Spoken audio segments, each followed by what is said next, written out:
What it do, y'all? You already know we back with another exclusive live episode of ROC Solid here. Got my motherfucking brother in the building, my ace boom coon. You know, everybody know Hove is my guy, but if it's ever anybody that's close to Hove in that position, is this guy right here. My brother, Young Goo, welcome to the show. You know you more than ROC Solid, my G. My G. You know what I mean? Good to see you, man. Good to see you. How you been, man? I know you been all over the world. No Beyonce tour, Jay-Z secretly recording. You know what I'm saying? There's a lot of shit going on with my man, Young Goo. Yeah, you know what it is. You know what it is, Bleek. Then you got the Rock Nation School. Yo, they don't even know my guy, principal in these streets, man. Yo, you say, yo, hold on. Yo, they be sending niggas to the dean office, man. You gotta, what you... I'm the director. So you know what I'm saying? The same thing is like we always giving back. You know what I'm saying? Yeah. So we put everything that we do underneath a Rock Nation. We put it basically in Long Island University in Brooklyn, right across the street from Juniors. Yep, you know Shout out Juniors, shout out BK. That used to be the LIU University. Shout out Hove for too much fucking money. Nah, but we put 3 different majors in there. You know what I'm saying? Yeah. So I'm in charge of music, technology, entrepreneurship, production. It's called MTEP, right? It's a track that we got. Basically, when you come to the school, it's still going to LIU, it's still going to college. You get a bachelor's degree. Oh, okay. It's still LIU. Hove just partnered up. Okay. Yeah. You know what I'm saying? Same thing as if, like, say you went for nursing. You know what I'm saying? Yeah. You would go to LIU, but your school would be nursing. Get it. This is the same thing. You go to LIU, but your school is Rock Nation. You know what I'm saying? So we got the music, we got a vocal track. So vocal performance, and we also got, you know, the same thing we do with the management. So we have a sports management, and the sports management actually has a bachelor's and a master's. Y'all hear that, man? Y'all kids, man, coming out of high school, the Rock Nation School. Hit up my man Goo, you know what I mean? Principal Goo. You know what I'm saying? If y'all seen Lean on really Me, that's how he walk in the halls. Yeah, it really is. It really is. But we gonna dive into all of that. I want to really get started this one off because you my bro, and we've been through, pardon me, we've been through so much, man. Let's talk about how we first linked up, how this brotherhood, you know. I want to give a big thanks to my girl L'Oreal, you know what I'm saying? If it wasn't for her, I wouldn't even know my brother right here. No, you know that's a key factor. Like, L'Oreal, you know what I'm saying, changed my life. Yo, like crazy, bro. And I remember how it happened. Shout out B. Stanley. You know what I'm saying? He was the engineer. He had something popping off that day, and he called out. And I remember L'Oreal running in. She like, Bleek, I got another engineer. He from Delaware, but he in D.C. right now and all that. He ready to pull up. I think you was at Daddy's house at the time, at Puff Studio. And I was like, I was like, yo, all right, cool. Do he roll up? Do he smoke? She like, I believe so. I'm like, all right, well, tell him pull up. And Goo came through, man, and changed my life. Changed the history and trajectory of Rockefeller, bro. It's crazy that you say that because it's like, I always wanted to ask you, I always say that in interviews, you know what I'm saying? Like, it's no secret. You changed my life, bro. You know what I'm saying? I appreciate that, man. Same, vice versa, because you made me understand being a more professional in the studio. You know what I mean? Like, you, Shang, rest in peace, Kamal. You know what I'm saying? Like, that trilogy and baseline, man, y'all carved the way of how I go to the studio today and record. It's like, I don't know what it was, but I was like, I always tell people, I was like, man, like, my man was, you know, I don't know what it was. He was sick or he was having a baby or something like that. And when me and you got together on that first session, I was just like, we just clicked. Yep, super. And you basically saying, I'm going to call Goo back. I want him again. You know what I'm saying? Yep. Like, every day. And then Hove stole you. You know what I'm saying? It's all good. Hove stole my plug. You know what I'm saying? Now he Hove engineer. It's all good. That's my bro. But yo, from there, we went on tours. We did, we done did countless sessions, man. Like, to the point, I remember when we when we found out we was spending too much money in baseline. Yeah. When we finally went over the numbers. Nah, but listen, it'd be hard. Sometimes pause. You know what I'm saying? It'd be crazy sometimes when you go to the A&R meeting and it was a real story. Yeah. Where you know, I'm sitting in front of Jay, I'm sitting in front of LA, and they like, yo, Goo, you spent this amount, how I'm getting my money back? Exactly. And that's when I was like, oh man, like yo, I Bleek, came straight to you with like, yo, you gotta come to my house. Yep, we gotta tighten up. So we moved the session, everything to Goo house. He had the studio just like this studio set up in the crib in the shed. I remember all the kids young coming in. My G had to go out, change diapers, make bottles in the middle of the sessions. Right. But we were so ahead of time, you know, because a lot of these artists now record themselves. We was doing this 20 years ago almost now. You know what I'm saying? And I remember we thought that we were going to get the budget. We did everything. We calculated all the money, how much we spent, featured artists, everything. Me and Goose in there like, Rock, I think it was still Rockefeller at the time. Yeah. They owe us XYZ. Goo brings the, you know, invoice to Hove. They booked us. End of the story is they robbed us with no gun. Them niggas said, y'all ain't got no LLC. Y'all ain't got this. We was young. We didn't really know what it was, but like it was crazy. Just putting that together and the history that we did. You know what I'm saying? Bro, like that was the crazy part. Like from baseline to the crib to like, Rock the Mic, to everywhere. We done recorded everywhere, my G. Like, but just think, we gave them a free album, bro. 534. So they talking about where the money coming from, how they gonna get their money back. Y'all recouped the first day and hit the stores. They ain't spend no money. Like, yo, that was one of the illest things. Then me and my G, I remember when we first got our money, we in Miami. I think this is when Jay first met B. We was having an all-white party. We let everybody shopping. This is the real Miami. No, you gotta tell the whole story, because it was like, people think we get the invites 10 days early. Oh no, we got the invite that morning. So that morning, Hove and specifically through Carlene, was like, Carlene. Yo, we having an all-white party tonight. I was like, we in Miami, I don't got no all-white. Exactly. So I had to go out and remember, figure out the outfit. There was no stores in Miami like there is today. This is when Miami just was one Ralph Lauren store on the corner, and by the Lowe's Hotel, they just had, I think it was KFC. That was it. Then you had to go way out the Dolphin Mall or the Swap Meet. I think we all went to the Purple Label store. Nah, it was crazy. So I went out, you know what I'm saying? We get the shoe.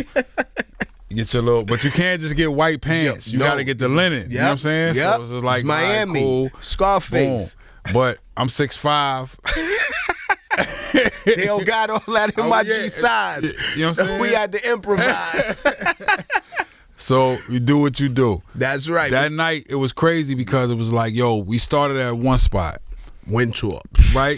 And it was like we partied in 2 different spots. Hold on, but we walked in. They had everything on trays. They was like, yo, you know, you want to drink, you want to smoke, you want to whatever it was. We was chilling. We had the, you know what I'm saying, a little spot. Then Jay and get up. And was like, yo, we gonna go to the club. This is LeBron rookie year. We walk down the street. It's 75 people with all white on. All white. So we get to the front of the club, and the promoter was like, "Who with y'all?" Everybody in all white. Everybody in all white. Yo, we went in there, shut it down. Skane even was there. Clue, everybody, man. But I'm just thinking about before the day even started, when we was looking for our outfits. I remember me and you, this is like our first time touching some real paper. And I remember we all chilling, walking through, and we bought them dumbass Lockmans. Yo, my G, like we literally went in the store and like, fuck it, let's grab these. I don't know what it was. It was just like, I'm with you.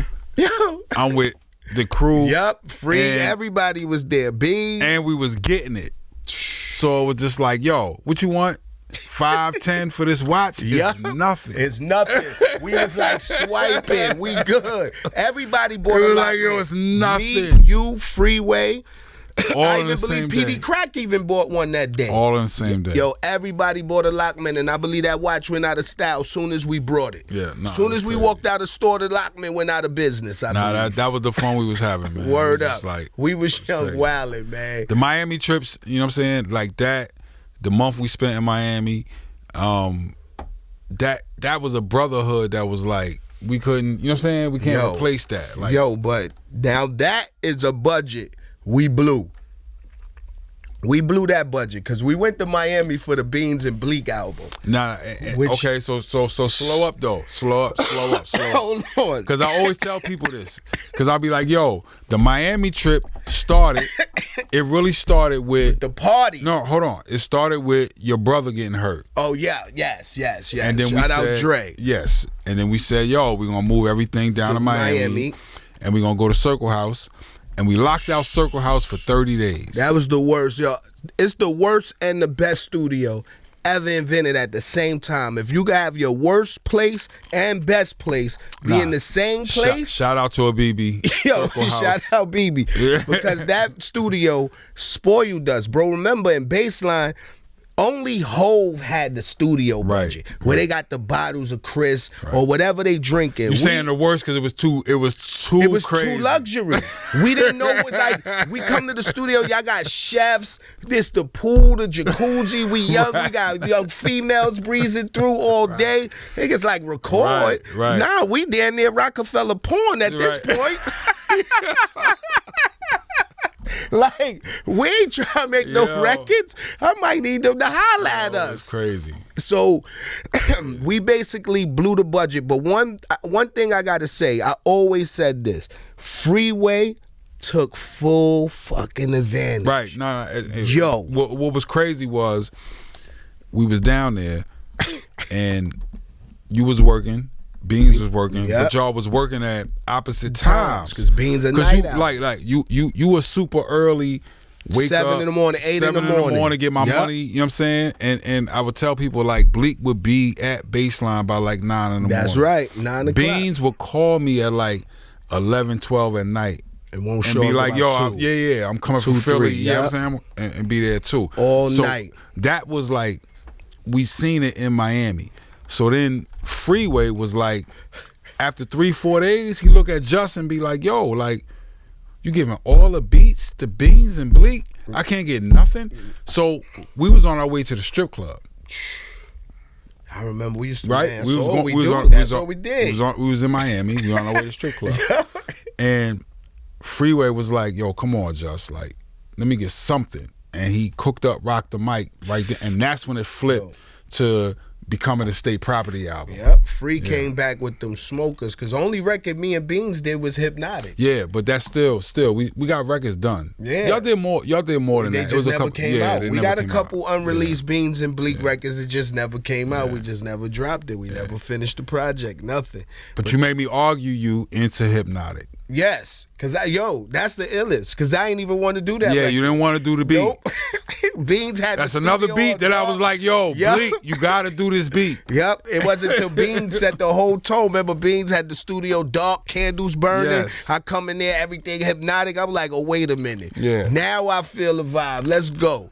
And I did my verse, and then when Hove came in, he heard it. He like, I gotta get on this. Y'all think this is bugging. I need PC of this. Now that was the first time that trip too, when he came down, was the first, because we were shooting a video for Beans. I forget which record it was, but that was the first time, like, I think because he was starting the meeting and he was like trying to ask why you and Beans' album wasn't done. Why we wasn't doing no records. So he didn't start the meeting until I got there. Yo, he was like, "Yo, what's going on?" Yo, they don't know, man. We spent so much money in that studio, man. Circle House. I think y'all done came up off us, man. Y'all might owe us a free session at this point. One on the house, like, come on, man. Yo, then Nah, they showed us love. BB showed us love. Major love. And what's crazy is that the last day of our organized session, like say you paid for 30 days, was 9/11. Damn, that's crazy. Because I went home that day. You ain't was fucking lying, Goo. Me and Just was trapped in the studio, and the BB let us stay there for like another 2 weeks because we couldn't get a plane, we couldn't get a train, we couldn't. I flew home that morning, and they shut everything down. That's crazy. The last day was 9/11. Damn, you blew my head off with that one. Damn. Last day was 9/11, bro.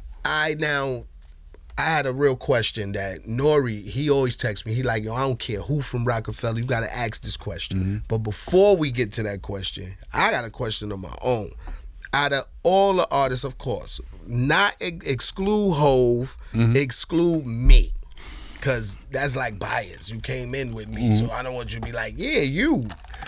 Out of all the artists, I'm talking about everybody. M.O.P., Emil, fucking Rel, you know what I'm saying? Beans, Free, Petey Crack, fucking shit.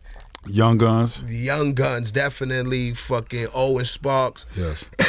Who would you say was the easiest and the hardest artist to work with? That, like, you know, one that you ain't got to say nothing to. He just get in there and do his thing. And then the one person that's like, yo, fam, I told you 7 times, spit that word over. Nah, that's hard to say. That's hard to say because it's like, I don't know, you.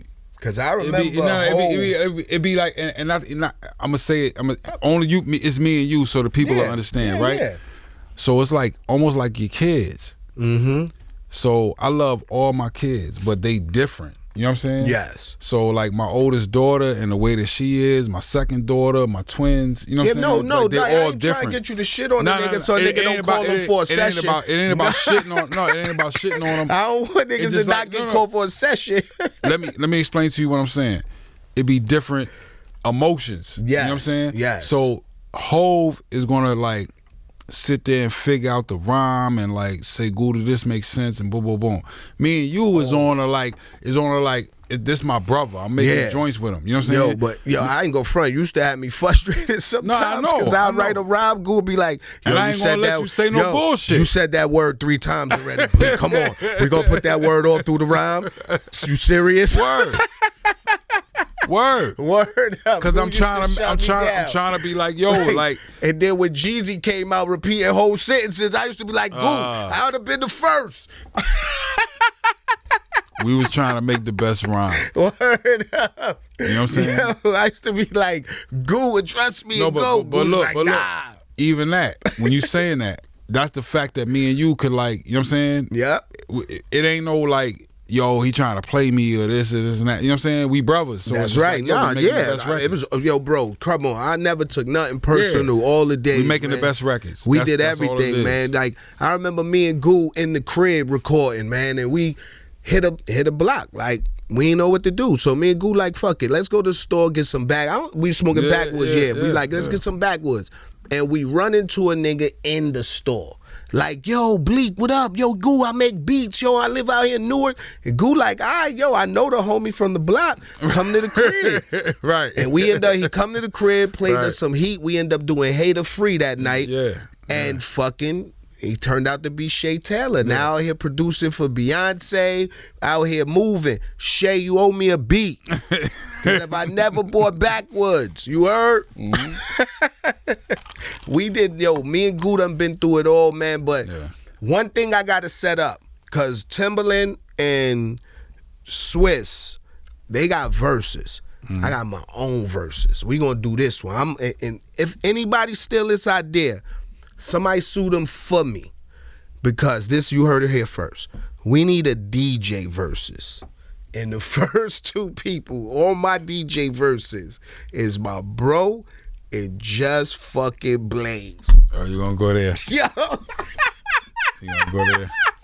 Yo, listen. Yo, I don't know. All right. Yo, you gonna go there? Yo, Goo is a major nice DJ. But one thing I can say about my brother is almost like he from Marcy. Because you a competitive motherfucker, yo. And I'm the same way. It's only certain things that I take super serious. Like, we could do whatever, you know what I'm saying? Competitive. And I lose and I'll be like, all right, cool. Yeah.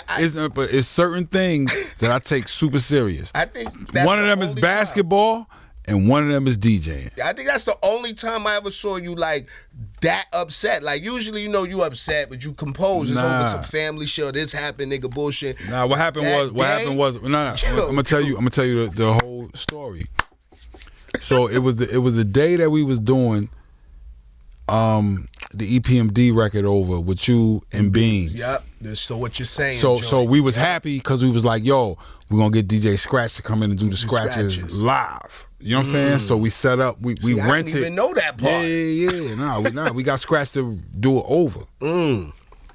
So We had the turntable set. You know, me and Justice, like, you know what I'm saying? And Scratches. Me, you, and Just. Scratches a legend. Yep. So it's like us trying to set it up for him so that he's comfortable when he come in and be like, yo, it's already set up. You ain't got to, you know what I'm saying, mess with nothing. Boom, boom, boom. So we had everything set up, 2 turntables, the mix in the middle. Everything was weighted perfectly. Me and Just, you know, everything for Scratch. Yep. So then afterwards, it was just y'all in there. The shit popping, you know what I'm saying? Start in the studio. And I just so happened to walk in the room and they talking shit. Go like, what? I smoked you on these tables. Just like what? Set it off. So you know me, Marcy instigator. Y'all niggas, let me see this battle go down. And the battle went down. Yo, I ain't gonna say who won. No. Ain't nobody win. Nah. But all I know is my man Goo wanted to fight. And I was sitting there like, no way. And Just, you know, he wanted to get back to Zelda, but he wanted to fight too. And I'm looking at him like, no way. Nah, you say what it is. Yo. Like, I don't like that when people battle and like they lose and they don't want to say they lost because it's got to be on TV. You ain't have your. No. I'm into reggae battles. I'm into all types of battles. So if you come out and you lose that night, you gotta say you lost. So that night, I was like, Just was scratching, he was killing it, right? Yo, he was going right. So I'm trying to beat juggle, and the shit was skipping on me, and I lost. And I was like, but I was so heated. Yo, you had never seen me in that vein before, where I was like, I was so what mad the fuck? That I had lost. That in front of everybody. That I was ready to fight. I was like, yo. It was like the night. It was like, okay, Just is the video game king in baseline, right? Yo, he's the video game king. Nobody beating him in 2K. No, but the one is I'm relaying this to the story you just told. So the one night that I beat Just in a video game, I don't even remember what it was. He was on the same type. I was there for that too. I was there for that. That wasn't.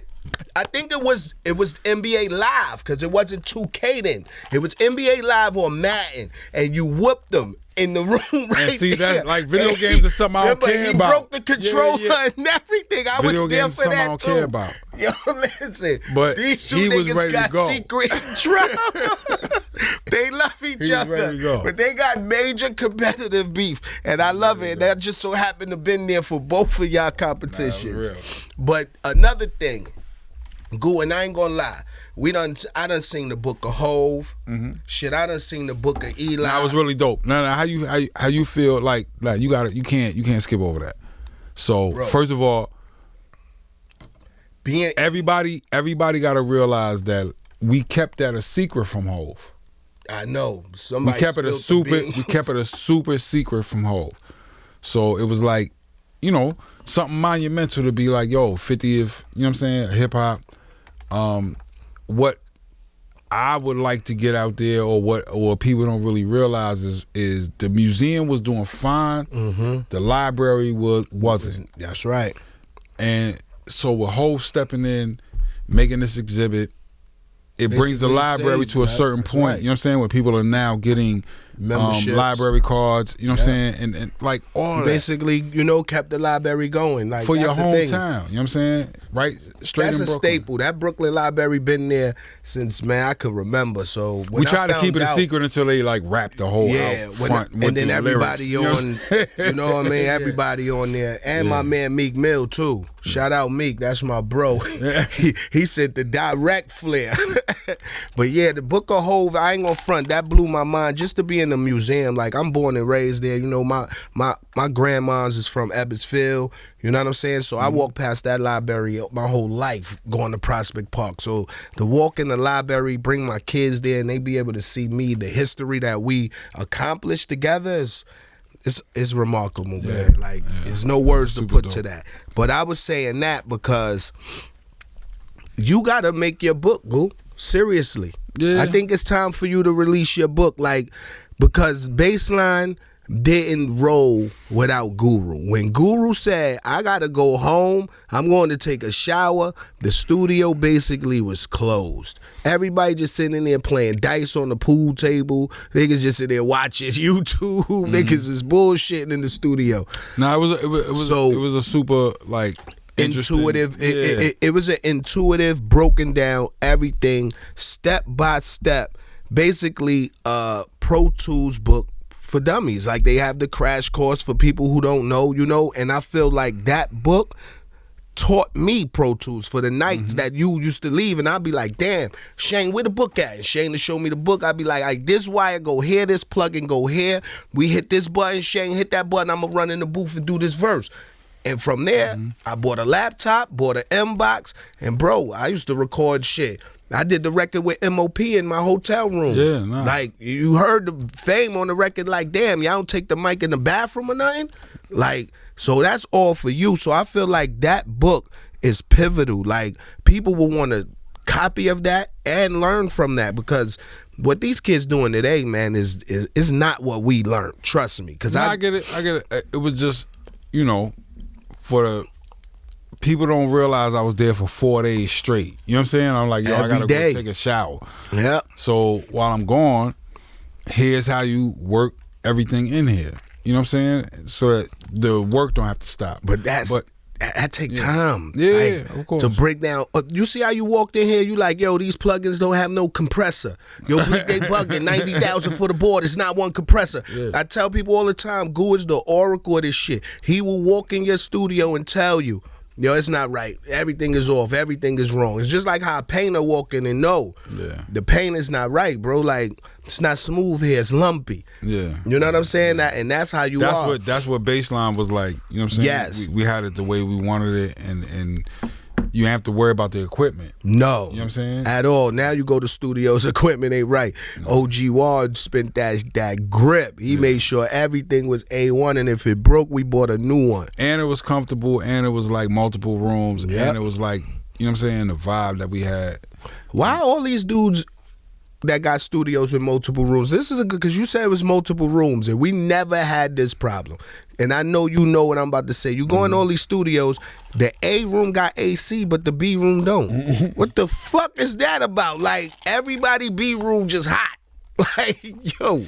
Now, it's difficult nowadays because it's people don't really realize what it means when they say the studio. Yeah. You know what I'm saying? So people think like setting up a computer and a couple little things is a studio, and it's not really. You know what I'm saying? That's like right. So to the point of building a room inside of a room, and different design techniques and things that you don't got to worry about, because you was like, yo, Goo know about it. You know what I'm saying? So it's not really about the quality of what good enough matters now.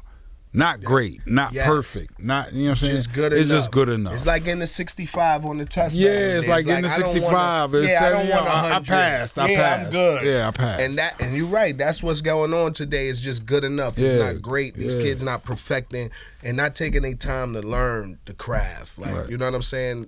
That's one thing. And I know being around you, like, see, I'm not familiar with this guy's music, but I got familiar with it through you, two people. So this is a two-part, like, question for me, because I learned about these two individuals through you. One, both rest in peace. Damn, God, you know what I mean? God bless.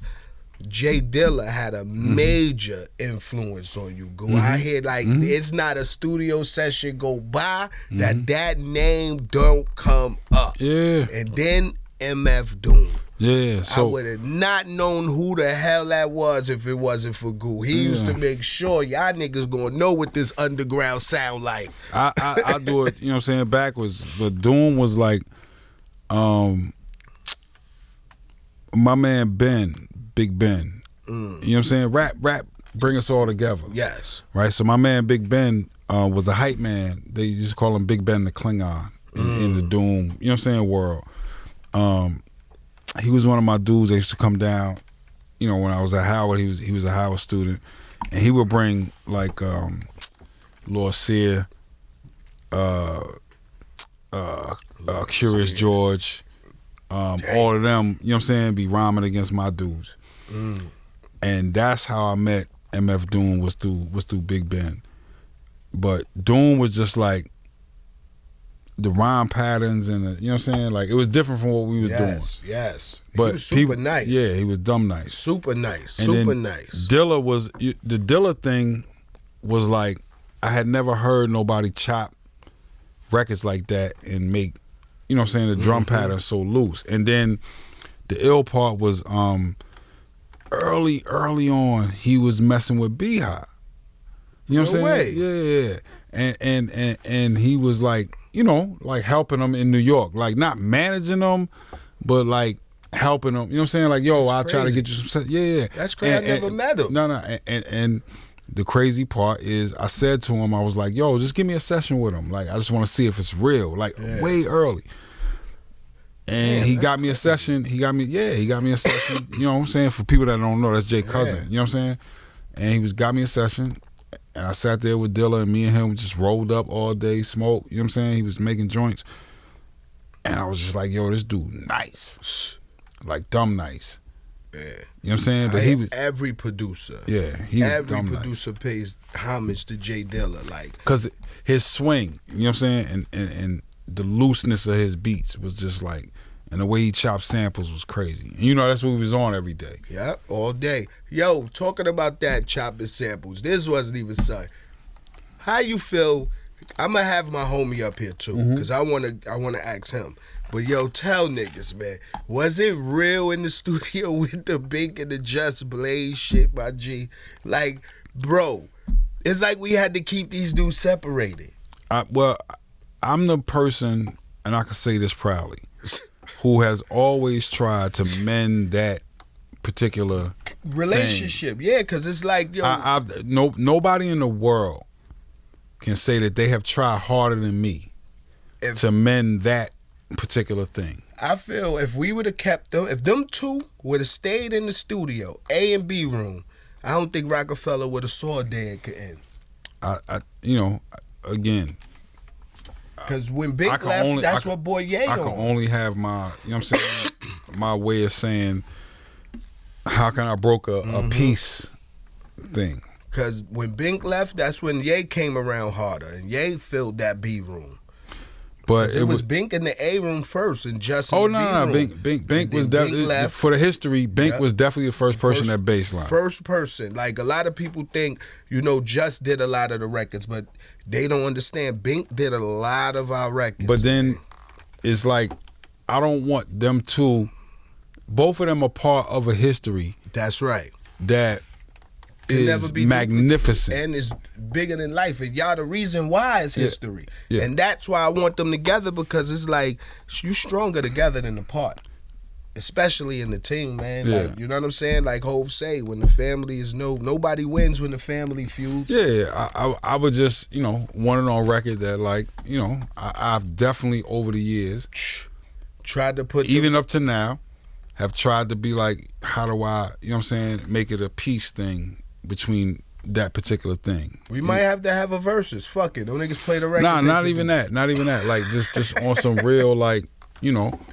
Yo, fuck it. Switch, holla at me. I got producer verses. I'm dead serious. I'm just like on some real, I want that.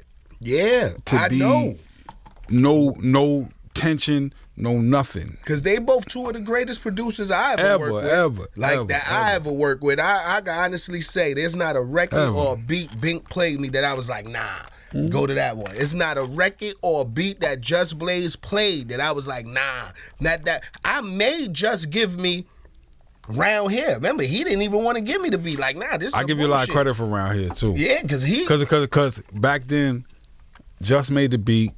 You know what I'm saying? Obviously, it's in a certain vein, but you was always the person that way before then was always on the South, like Southern records, and just putting us up on Southern. You know what I'm saying? I was like, Bleek is the Southern connect. Yep, they don't know that. Even for Around Here, where it was like, yo, for you, I think it was just like, oh, T.I. popping right now in the South? Like, let me get T.I. You know what I'm saying? Yeah, I remember Hov saying, why we paying T.I.? Like, and yo, shout out T.I. because he only charged me $5,000 for that verse. That's probably like 100 racks right now for a T.I. verse. Right. But Hov was like, why we giving this? Who the fuck is T.I.? Why we giving him $5,000? Man, we got Beanie Siegel. He'll do it for free.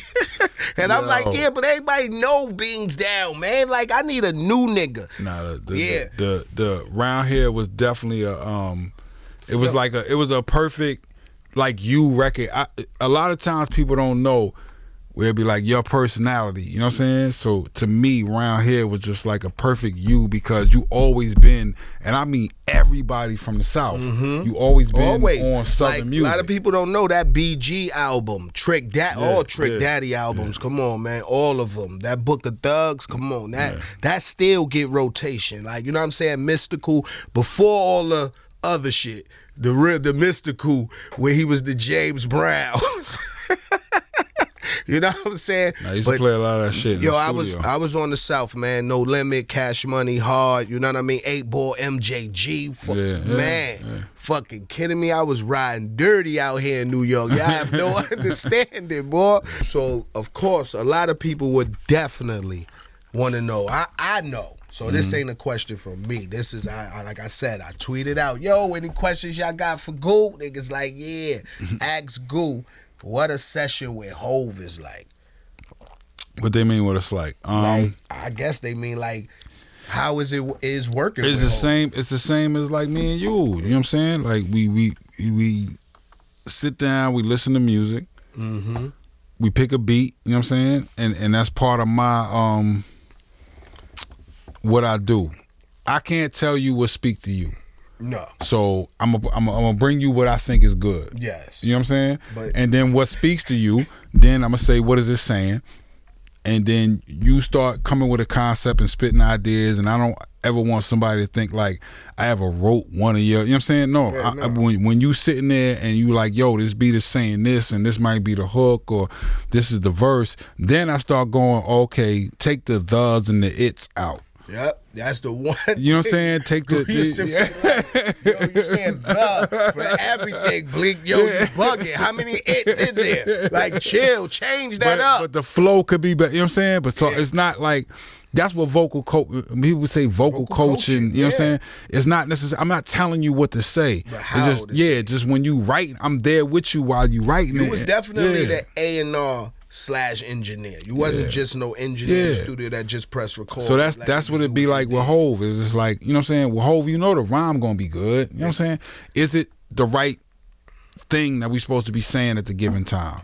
Did you know what I'm saying? Like, go ahead. That's the thing too. That's where my train of thought was at when I said I lost my train of thought. One thing I always wanted to clear up, Goo, and you the perfect guy who can help me clear this up. Because for so long in my career, people believe Hove was in the studio with us. Remember, you did After Coming to Age album. They think he wrote your rhyme. Yes, he was in the studio with me. He wrote one rhyme in the very beginning as a teenager. Exactly. I was 14 when I didn't even know what equilibrium was, meant nothing. The rest I'm a testament to it that the rest of your career, because I come in on the second album. On the second album, yes.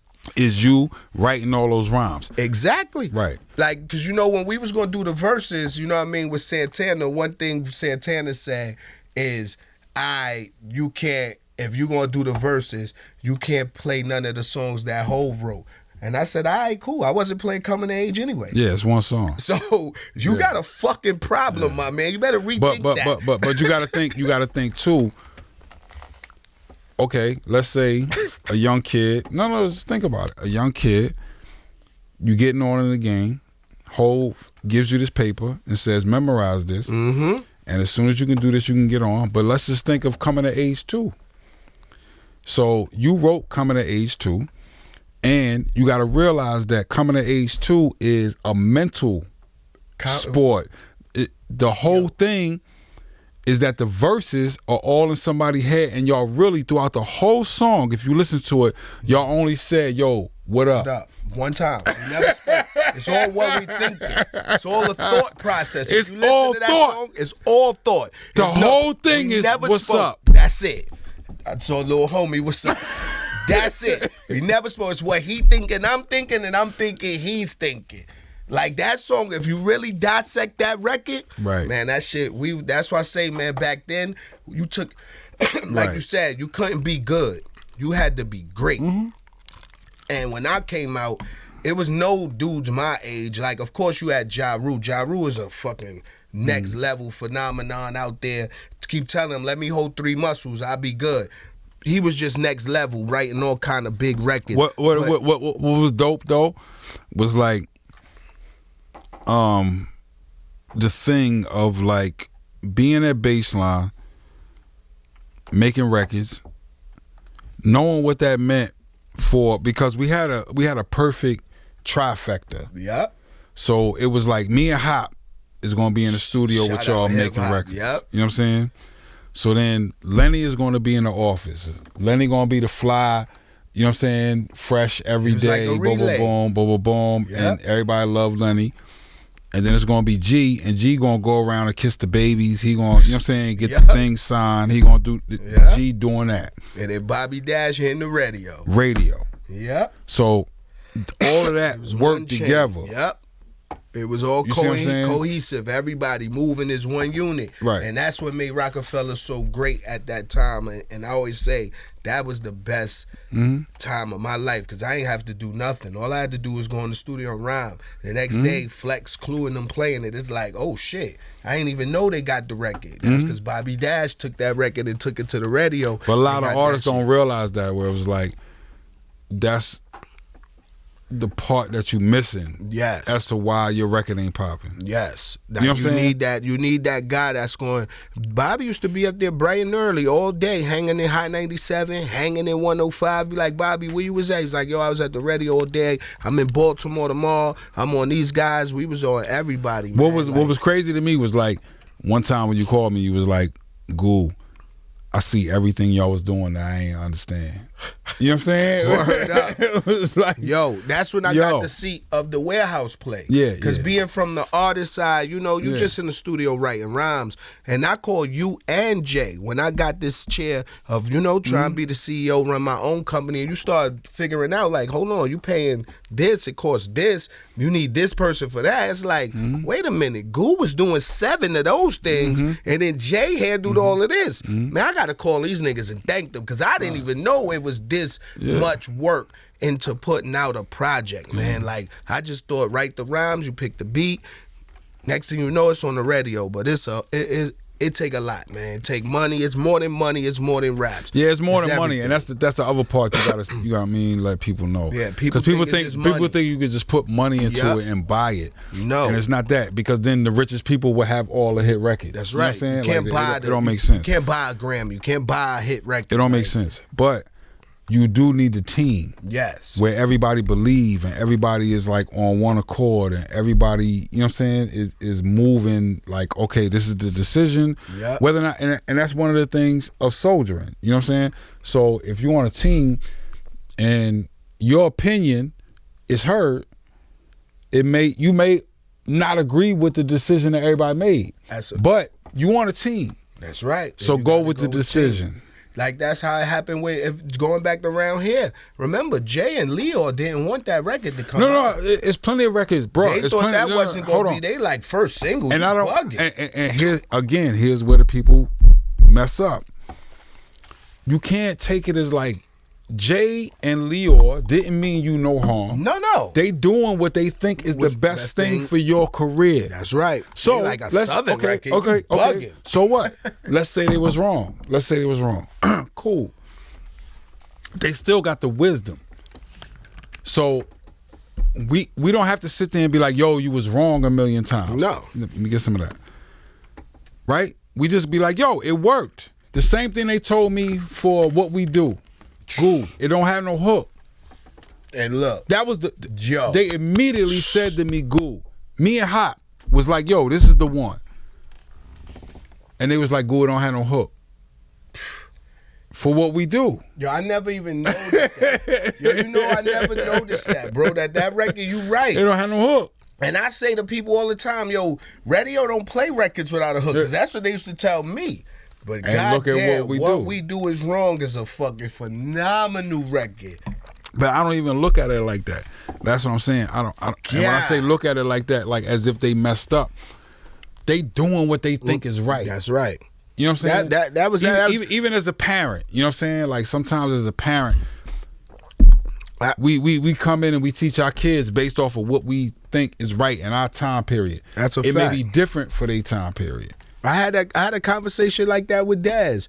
I remember when we first talked about this, when Duce first was getting launched, and Jay like, yeah, I'm bringing you on the Duce move. And Daz was like, nigga, you don't know nothing about no liquor. I said, you right. We all ain't know nothing about none of this shit, but we doing it. Right. You don't know what you know until it's time to know it, man. You got to get out there. That's the beauty of the thing is like, imagine if somebody told you in 1993 that this kid from Marcy Projects is going to be a billionaire. Go. I'd have been on the Latin's carpet next to her. I'd have been like the little monkey on the carpet with him and the girl. Now, just that's just the story of it, right? That's just a story. Like, you like, okay, cool. Now, break down the odds of that you actually know that person. Okay. That's a bunch of people that you know from Marcy. Now, break down the odds that my mom and his sister is best friends.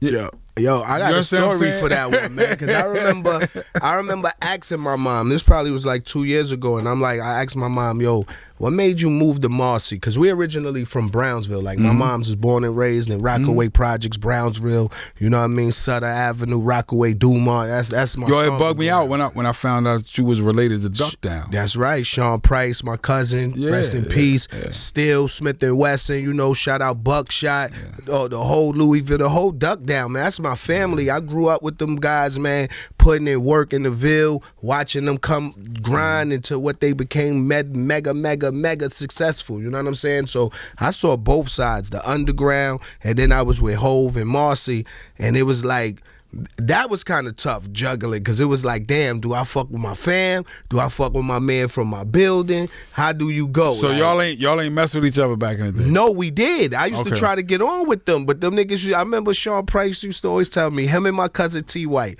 niggas used to be like, man, you got to come up, man. You ain't that good, Bleek. You got to get better.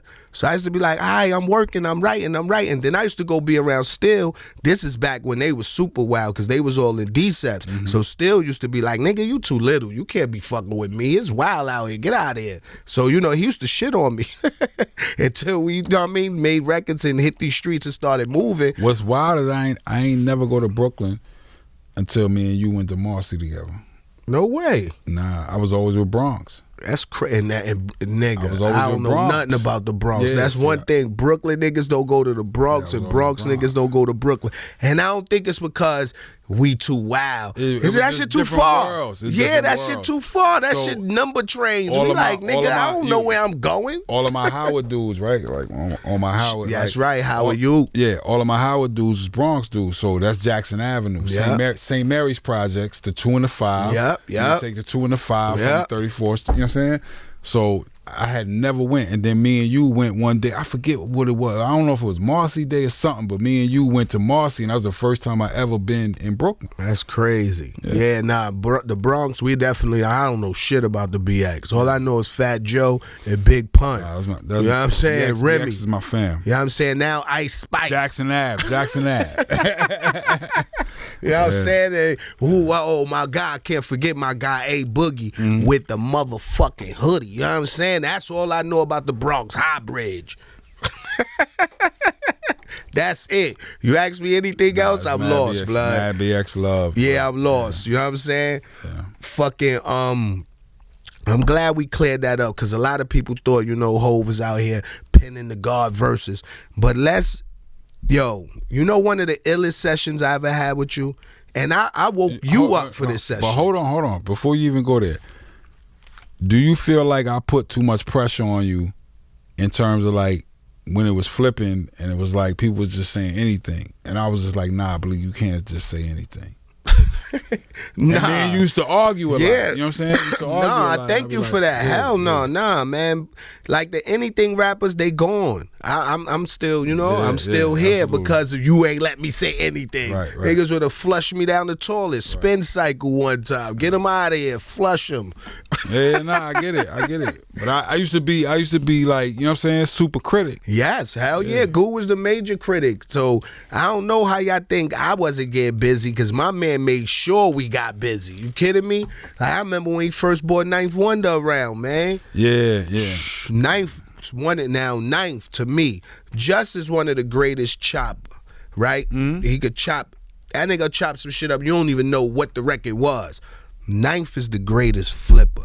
Yeah, Ninth flip joints like so that was like a me and Hop was in the studio, and the same thing. We have our ears to the underground.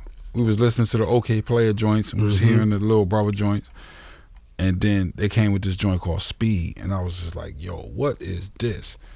And then this kid named T, he ended up being the dude that was filming the behind the scenes for Fade to Black. So I was like, oh shit. He was like, me and Hop was listening to the joint. And he was like, I know the kid that produced that. And I was like, who? He was like, this kid named Ninth Wonder. And I was like, word, call. You know what I'm saying? I'm calling his bluff. You know what I'm saying? I'm like, yo, call him. That's how you put it in on the spot. Call him. Right? So he called Ninth. I'm like, yo, I'm hearing this boo, boo, boo, boo, boo. Yo, you gotta come, you know what I'm saying, play some joints for the fan. Yeah. And that's how me and Ninth got it was through the dude T who was filming the behind the scenes. So all that like behind the scenes you see a Fade to Black, that's the homie T. Like that's my man now. That's crazy. You know what I'm saying? But that's like when we first met, that's when we first met. Yo, that's ill, my nigga. That's how I feel about. Shout out your artist Ruben Vincent, of course. Ninth Wonder. Y'all got the joint Jamila Records. He became like one of my best friends in the world. That's if dope, not my man. best friend. You know what I'm saying? Man, that's dope. So it was like us coming together with the music, and I was like, I don't know, when a Jedi meet a Jedi. You know what I'm saying? It's like, yo, we some family. Star Wars, like some. Yo, but Ninth is a different kind of guy. Yeah. I just was in Raleigh not too long ago. Me and Freeway had a party out there. So I hit Ninth. That nigga hit me back, who this? So I hit him back, yo, this Bleek. He like, Bleek, what the fuck, man? Oh shit, I ain't had your number. What you doing out here? So I'm like, yo, I'm out here for a party. I'm just chilling. He like, yo, come by the studio. I'm having a cookout. So I'm saying to myself, it's lit. So I get dressed. Like usually somebody invites you to a cookout, you go regular. It's just some regular hood shit. But this is Raleigh. I never been to a cookout in Raleigh. I ain't been there forever. So I'm like, I'm not gonna pull up in the block. First thing they gonna do in North Carolina is feed you. Yeah, so I'm like, they not gonna see Blizz who looking crazy. So I get all dressed. We jeweled up. I tell the team get dressed. We going to cookout. Ninth left out one major part of this cookout. That the cookout just was for him. It was nobody there. We were the only people there. Like, this nigga had mad food everywhere. And I'm like, yo, what the fuck, Knife? You told me you having a cookout. He said, yeah, I do this shit every Thursday, Bleek. I don't care if people here. I do it just for myself. Because I fucking like cookout food. Yeah, we gonna feed you. Yo, Knife is ill, my G, for that. I'm like, yo, my nigga, every Thursday I'm pulling up like it's free lunch again. You heard? Nah, he it's just like my brother. During the whole pandemic, like he started this thing, Fast Auntie Lounge. We seen a bunch of people that won off of during the pandemic. That's right. Excuse me. So, like D Nice, you know what I'm saying? We see what he did. He murdered them. Yeah. And Ninth did the same thing with his Fast Auntie Lounge. Yep. And so it's just like, it's like us, like those of us that don't. I teach 18, 19, 20, 21, 22-year-olds every single day. I'm not hating on them. It's just the Fast Auntie Lounge is for us. You know what I'm saying? Like, let us have our vibe. And then, you know what I'm saying? Like, y'all the can kids get it have their later. vibe. That's right. You know what I'm saying? Y'all can get it later. And I don't be hating on the kids. I don't like the old school that hate on the kids. Like, that don't make sense. Yeah. Like, what it was like when we was running around. They hated like the old school hated on us. Hold on. This is what the thing is. You at your age, if a young boy look at you and be like, yo, you doing this, boom, boom, boom, you only own a barbershop or no, this is where we at. That's right. Because he gonna look at you and be like, if I listen to you and you've been out here for 30 years and you ain't graduated from the barbershop or nothing, why I'm taking advice why from am I you? taking advice from you? Exactly. I would have been that kid looking like that. Yeah, it's normal. Like, don't give me advice that you didn't succeed with. Like, I'm 100% still that old man that taking that. Yeah, everybody tell you how to do it, they never done it. That's a fact, bro. Everybody got their advice how to win that never won. So because to win is no advice. I'm telling you about somebody who is in there every day with kids on a corner to kids in college. If you have not produced nothing in your life, don't talk to these young men. That's crazy. That's a fact, though. You understand what I'm saying? That's a fact. You got to come to them. You got to come to them with facts. Yep. Not theoretical facts. Get them the facts first. Yes. Then give them the theoretical of what it could be. But give them the facts first of how to eat. That's right. You got it. He hungry. That's right. Now. They don't want to hear what could be. They want to hear what's gonna be. After you feed them, you know what I'm saying? Yeah. But they say, feed him a fish, he eat for the day. Teach him the fish, he eat for them all. But guess what? I got to feed him for me to teach him how to fish. That's right, because they're not even going to listen to you. If you don't feed them, they're not even going to know where the meal coming from. They don't care. He hungry. No, that's a fact. I got to feed him to teach him how to fish. That might take me a week. Shit. That might take me a week. Man, that's ill. And these kids done grew lazy, man. I know. Now, you know what it is, Bleek? And here's another one. You know what I'm saying? And I want to make this clear. Because we talking hypotheticals and we be doing all that. Like, and I don't want it to be a thing where, like, your podcast get, you know what I'm saying, attacked. I love the thing of, like, us, when we was young, a thing of therapy and all that. It didn't exist. It didn't exist. It didn't exist. I love that. I love that for us to be able to be like, yo, you know what? I may need to go talk to somebody. You know what I'm saying? Mm-hmm. That's cool. The other side of it is that nobody want to tell these kids that they soft.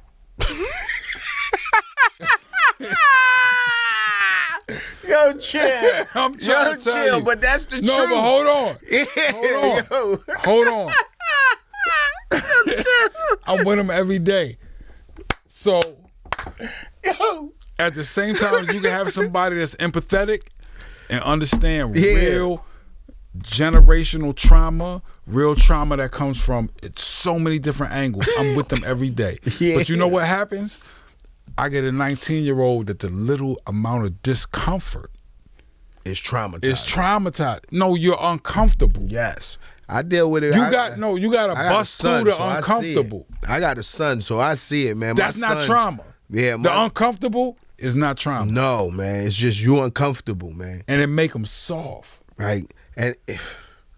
And nobody don't want to say that. And I ain't gonna lie, man, it's really because it's a lot of absentee fathers, man. I blame the dads, man. It's a lot of I'm a person that grew up without a father, so I know the impact of not having a father in the household. Because my mom had to be both. Yes. And it grew to a point where, Ma, you can't you can't tell me nothing. You're a woman. The fuck you gonna tell me? So I had to learn in the street, and it wasn't until me having a son, knowing what the jewels a son needed, because I couldn't imagine leaving my kid out here without the proper knowledge or proper tools. The crazy part is ill that, like, I had the exact opposite. Yeah. So my father's the head, not only the head of my household, but the head of my family. So the cousins, everybody, my dad's the head, of all of it. Yeah. You know what I'm saying? I remember when the 4040 opened, how many ties I had to tie. Yo, word. In the front of baseline. Mine, you tied my joint. Nobody knew how to tie. That's a fact. Nobody. How many ties? I was like, yo, I don't know how to tie. Go. I ain't never tied a tie. Nope. I never been on a job. I said, yo, what's crazy is I said, you realize Bleek ain't never been on a job interview? Yo. Yo, chill, cause my man Francis say it all the time, like, Bleek, man, how the fuck that don't even sound right? How the fuck you never had a job? Or nah, but because you gotta, like, literally at the age of 15, 16 years old, you got older G's, like, yo, saying to a promoter, I know he's 16 years old, but he's on this record and he gotta come in here. Hove used to pay $1,000 to get me in every club to perform. He used to have to pay one of the bouncers $1,000. Like, I don't care, 16. He gotta get in this club. He got a record out. And that's a fact, yo. So I know Bow Wow had drama out there. Yeah, no, it's real. Bow Wow probably but you gotta realize major bags. How lucky that is, and you be like, yo, like, I had my father and my mother. Yeah, no, my moms, when they used to send that blue card from school to go on the trip, my mom had to fill out both sections. See, I had the mom moms and father. I had the moms that taught special ed. So my moms knew all the, like, hookups in the hood. You can get free this here, free lessons here, free music here, free this here. My mom's taught special ed. Yeah. And all the thugs, you know what I'm saying? My mom taught them. It's so crazy that my hustle as a kid, I used to get paid for taking Jay nephews to school and picking them up. That was like my first hustle. I used to get $100 a week. So be like, yeah, what? I'm going to get what? How many times a week y'all need me to get them? I'll be there every day. So that's my only job. I never, and I don't take pride in saying, yo, I never work, because I work for everything I got. But they scooped me off the block at 14. So now you definitely work. You definitely work. Was no job out there for me, but you rapping. Definitely work. That's why when Rockefeller was over, when Hov talk about, yo, this shit over, I'm looking at him like, nigga, what am I gonna do? Now I remember Hov looking at me like, nigga, I spoiled you your whole life. Yeah, like, I had the red carpet out for you. It's time for you to figure it out. You gotta fly, young man. And I hit the ground running, man. You know, Duce popped off. I remember they thought I couldn't do it. Here we are, baby. Yeah, you know what I'm saying? They know what that Duce is. Shout out my G Rugs out there putting that foot on their neck. You know what I mean? That's exactly what we did, Goop. In my will somewhere. Yo, but that's the bugged out part, because people think that, Bleek, they be like, oh, Goo, you good, Bleek, you good. And I be like, no, that is a break glass in case of emergency. And it's not an emergency. Not while you still got two working feet, you know two working hands, and breath in your lungs. But also too, you want to do it like, okay, this is the thing I'm interested in. This is the thing I'm interested in. Okay, let me go do this. Boom, boom, boom, boom. Yes. For the first time in your life, you like, yo, if it get all the way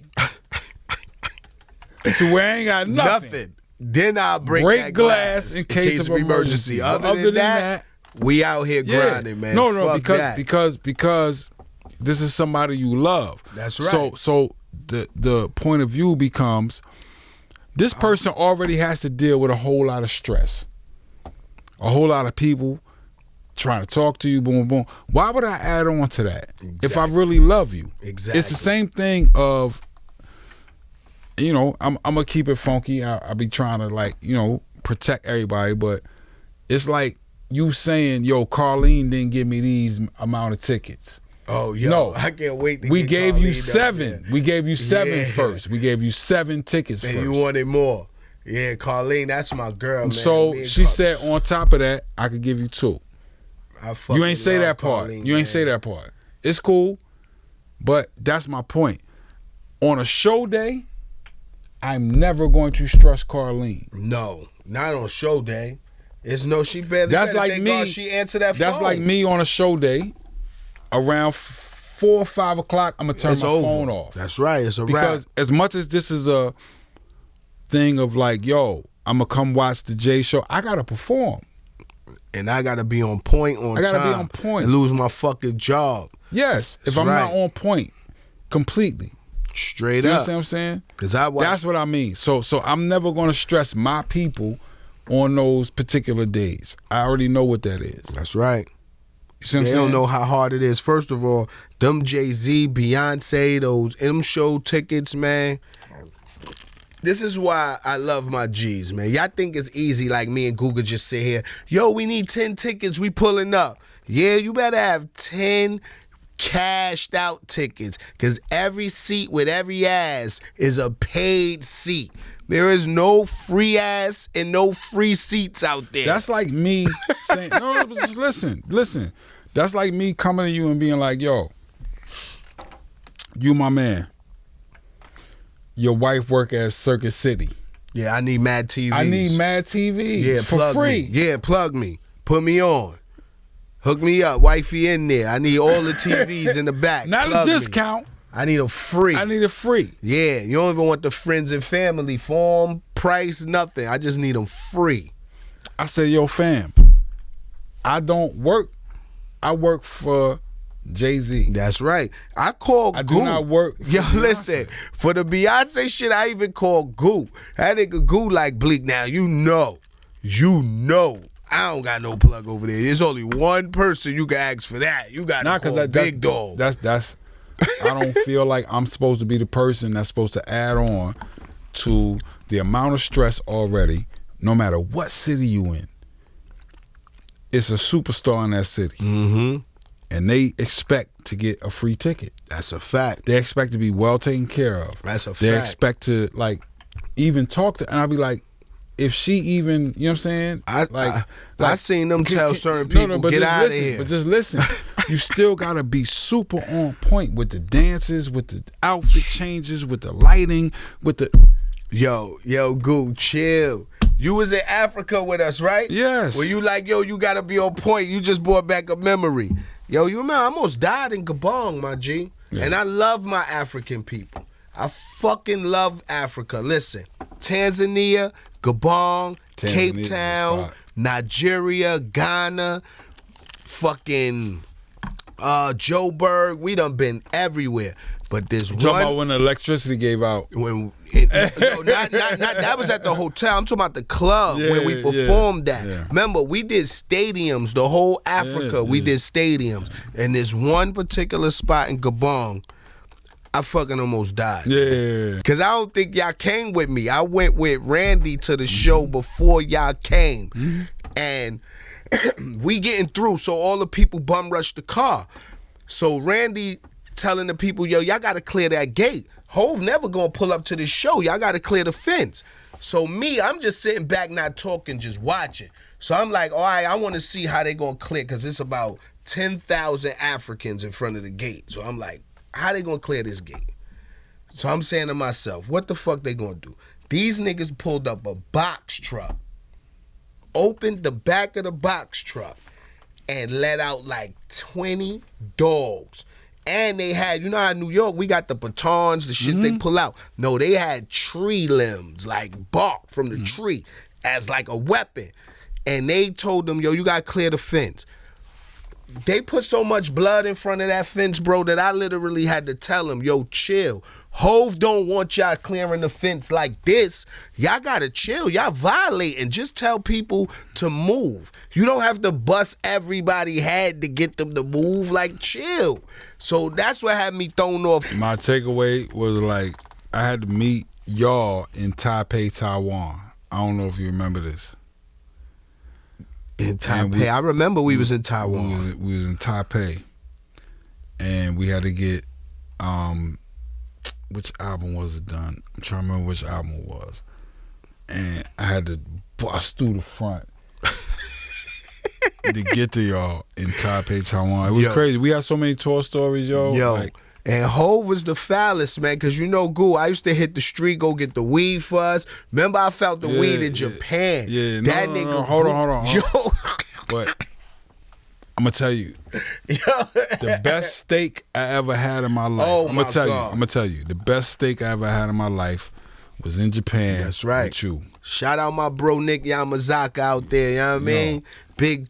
This is my guy, Poker Stars. He won all the money. He got all the money. He out there spending all the money. Richard Millie's for just Wednesday. You know, that's how he do it. But yeah, we went to the joint. Yo. And it was like, we went in a room, and they brought this steak that I've never tasted ever again in life. And it was almost perfect, because the dude was like standing outside the room. But then every time, like, you put your fork down, he come with more stuff. You remember they bought the shrimp alive? Oh, my God. And, yo, listen, they put the shrimp on the grill. The shrimp was alive. They put the shrimp on the grill. Them shits started screaming. Them shits like, ee! Yo, I looked at Goo like, I'm getting the fuck out of here. That nigga Goo like, what? You don't eat that? It's the best part. You bugging. They squished the face down. All that nigga Goo was in there on his African shit, eating the face, everything. I'm like, yo, I don't even know who this dude is no more. He turned Japanese on me. Yo. Yo, we had some times, man. Yo, I forgot about that Japanese trip, yo, Japan. No, nothing is worse than China, though, man. China, them niggas will walk up to you in the middle of the street with a chocolate centipede, you want? What you mean I want? Hell no. I took a picture, right? Because they said it was a sign that was like ROC, Republic of China. Any trafficking drugs through here, subject to death. Subject to death. So hold on. So you gotta understand. So as we travel the world, we get the bud everywhere. Everywhere. So it be certain places where I be like, yo, if Bleek gotta be without weed for like 3 days, I'ma die. Yo, I'ma die. I died in Korea. I left a part of my life out there. They don't even know Korea is Korea. It's a part of Bleek there. They don't understand. Hold on. I'm really looking at the calendar. I'm like, yo, so Bleek gotta be without weed for like 4 days on this part of the thing. Hold on. So it's like already, and this might have been like Blueprint 3, where it was like already 10 people in J Band. Then Bleek had him and his people with him. You know what I'm saying? So people get this confused. There's a B high and a B I. There's a B high, that's Jay's cousin. There's a B I, that's my man. That's Bleek man. And they grew up in the same building. Right. Yeah, they both from the same building. Right? So hold on. So we all on the bus, and this is like, yo, it's a day where I'm like, yo, it's gonna be like 4 days where this dude don't have no weed. Yo, understand, Bleek is the coolest person in the world. He's my brother, but do not be around this man when he ain't got no trees. Yeah, you gonna meet full-fledged Malik. My bro B.I., he always say, yeah, you Memphis Bleek. A lot of people don't know who Malik is. When they meet Malik, they like, fuck that nigga. I don't like him. Bring Bleek back. Yo, word up. I was doing my best. I was doing my best. Yo, listen. To try to find this man some trees. But 4 days went by, and I swear to God, if it wasn't my man, he was like at the point where it was like, I died in Korea. I'm telling you. I asked the promoter, like, yo, fam, where can I get the bud? That nigga was like, I'm like, what you mean? Shh. No, where we get the weed? Like, no weed out here. I can get you anything else. They don't do no drug that slow you down. You want drugs that keep you up working? I got that all day. But if it's going to slow you down, we're going to send you to jail. So a lot of people don't really understand. A lot of my career been also like trying to keep this nigga out of jail. Right? So we go to this joint. It's downtown. We walk in there, it's us, it's MOP, Fab, it's a bunch of people. The VIP so packed that I'm like, all right, it's uncomfortable in here. Let me get out the VIP.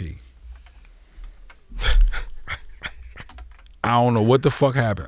I'm in the front of the VIP talking to Lays from MOP, right? So it's, it's MOP, it's Fox, it's Lays, it's all of them. So I'm talking to Lays. Me and Lays just kicking it. All I hear is a ruckus just start in the VIP. And I'm like, oh shit, this us. So I'm like, I turn around. Yo. And I look and I see Bleek going. Now that Bleek going, I gotta come up there. Yep. You know it was on. Yeah, it was on. It was on. So when the cops come in, they locked us in the club that day. They locked Bleek and Leaky. Yep. right? But we downtown. Man, yup, me and Sheik, yup. We downtown. He took us down. Right? We downtown. So I'm trying to talk to the police officer to tell him, like, you know what I'm saying? First of all, I'm trying to play the Memphis Bleek card. You know what I'm saying? Early with the police officer. They like, nah, they going through. They going down. They right? going down. Ain't nothing you could do. They going down. Word. Try to play that early. I try to play the Young Guru card. That ain't work. I try to play the, you know what I'm saying? I know the promoter card. That ain't work. You know what I'm saying? Hov is the GOAT for that too. Because the next day they had us in court, right? Yeah, he had Carlene in court with the envelope. Nah, but hold on. Before you even get to the next day with Carlene. So these two niggas, you know what I'm saying? This is like 2 o'clock in the morning. Yep, we go through. Cool. All right. So I call Carlene. I'm like, yo, Bleek just got arrested. Don't tell Hov. Yep. They locked this up. Right?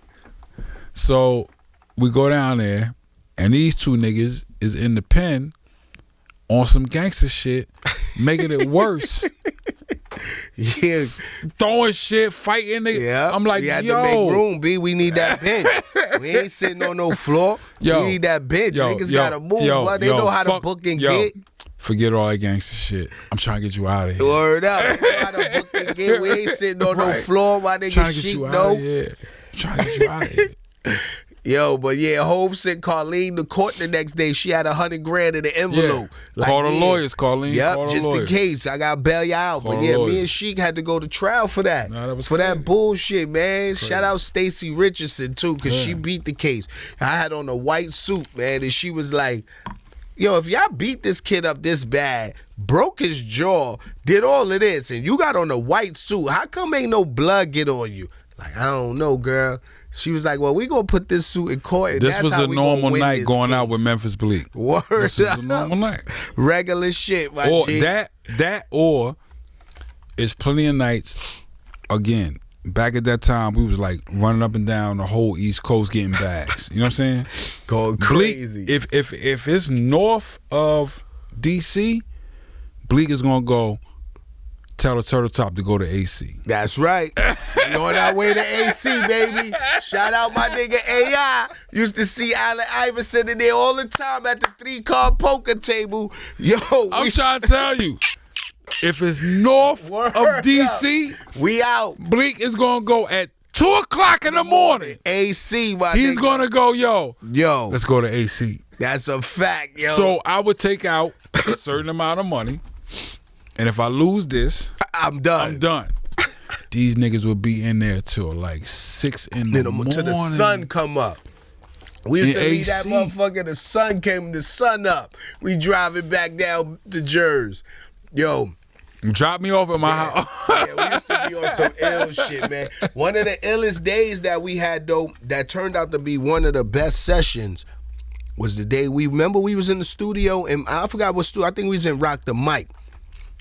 And we was waiting. I think you went to sleep too, cause you was in the studio. I was home, and Swiss called me. It was like, Bleek, I got it. It was like 5 in the morning. I pulled up to the studio, picked Goo up. We went right to Swiss studio. That nigga like, I got the record. Goo like, play it. Nigga played like that. We recorded that record right there on the spot. Right there. 5 in the morning. By 9 a.m., we are at Rockefeller Def Jam playing that record. This is the single. Yeah. They looking at us like, where y'all made this record at? Yeah, last night. Them niggas sent the Young Guns right to Swiss too. Yeah, that's true too. Niggas took our swag. They like Swiss over there making shit like this. All right, send the Gunners over there, baby. We need one of those too. Swiss was on fire. Swiss was on fire. That was different. Like that place. That's one of them joints that when I play in Dubai, it's still green. I can play. Like that. Anywhere. You know what I'm saying? I remember we got off the plane in Africa when we went on the Africa tour, the Water for Life. That shit was on the radio. The first song, we all jumped off the plane, getting in the car. Nigga Hov, everybody jump in the car, turn on the radio. That's the song on the radio, like that. We was bugging like, oh shit. Word, man. That was crazy. I was definitely sleeping baseline. Oh, no, Rock the Mic. Yeah, it was Rock the Mic then, man. That's crazy, man. Fucking like that session. Shout out Swiss. It's crazy. DJ Enough was in the studio with us too. Yeah. I don't think I got 1,500 spins from you enough. Probably owe me like 60 spins. This nigga Bleek is crazy. He probably owe me like 60 spins, E. Nah, you know what it is? You know what it is now? It's like, it ain't even about the spins. It ain't even about playlists. It's about culture. It's just about like, you know what I'm saying? That's it, man. It's about culture. That's it. That's all you gotta do. Like people getting tired of the normal formula. It's just about culture, man. Like that's it. Culture, integrity, staying true. Yeah. You know, and believe and believe what you believe. Don't be a follower. Like I think that's the thing one that's thing going on today. No, man. but that's the one thing. If you was to look up loyalty in the dictionary, your face is like yeah, I should definitely me, Yayo, you know, Jungle. Our face should definitely your face, be there. Your face is definitely next to the Definitely the should be there. Fucking Yeah. But I definitely I just want to say these young kids today, man, before we, you know, sign off or anything, stay true to yourself, man. Integrity, stop being followers, because like I said, I own Warehouse Music Group and we steady looking for talent. And people always say, yo, Bleek, why you don't sign niggas from New York? And it's like, all y'all niggas, if it ain't a Boogie, y'all niggas is Chef G and Sleepy Hollow sound-alikes. And it's like, bro, they have their lane. Artists, you have to do what you do. I couldn't imagine in our era me trying to sound like Jada Kid Styles or Chic or Little C's or Ja Rule. Like, it would be like blasphemy. Niggas would have had my head on the chopping block. That people seeing that with the decline in like the sales of hip hop music, people seeing that, and I think it's a bunch of young like New York cats and females, you know what I'm saying, that's killing it. Yes. It's just gonna take a next generation of executives. So my dream, Bleek, is like the next executives are supposed to be 22 years old. Yes. You know what I'm saying? Yes. If you think back to how young we was when we was doing it, that next Irv Gotti, that next Dame Dash, that next Jay-Z, that next, you know what I'm saying? Yep, they the young boys. Yeah. You got to give the young boys a shot. Yeah. And they can't, of course, it ain't the music. Like, I'm never knocking the music, the drill sound, whatever these kids is into. I love it. It's I like so many sounds in New York right now. Yes. That's what I see. Too many similar. That's the only thing I don't agree with. On the radio. I just heard a dude send me a song and he was rhyming like Ice Spice. And I was like, fam, like, for real? Ice Spice, my nigga, like this is a girl. It's a lot of. It's like I never heard a nigga in my era rhyme like Little Kim. No, I'm telling you, I'm in tune. Like, I'm in tune with these young boys. This shit is getting fucking spooky it's out a here. It's a lot niggas of did not want to be Little Kim. These niggas out here want to be Ice Spice. This shit is crazy, and she winning. And not but between her, Lola Brooks, fucking of course Nicki, Cardi, they the staple. But the new young girls out here winning, the girls is applying pressure. And I knew this was coming because I used to say Eve was making it hard for these niggas. She used to go in the booth and bully these niggas.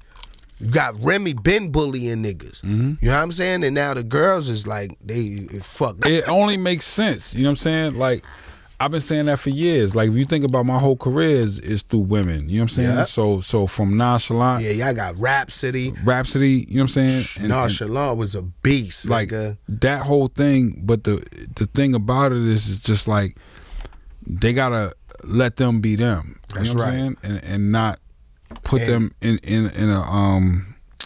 a box that we had. That's right. And y'all new artists, don't be them. Let them be them. Right. You don't be them. Right. Okay, you be you. Let them be them. Please. Because that's the advice. I remember being a young dude, right?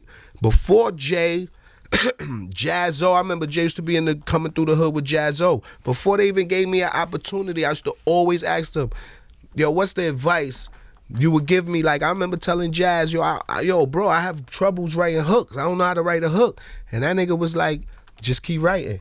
It'll come to you. Just keep writing. That was always his answer. Hove too. Yo, Hove, how I do this? How you make a 60? Yo, just keep writing.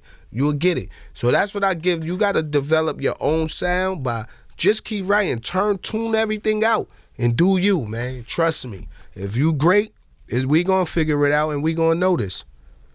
And that's what it is, baby. You know what it is. We here, ROC Solid. Before we sign off, though, wait, Goo.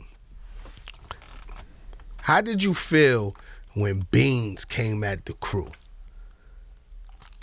Like when Beans went that whole, like I know me, it damn near shattered my heart. Like that's my bro. You know we past that now, but what was your mind state at that time?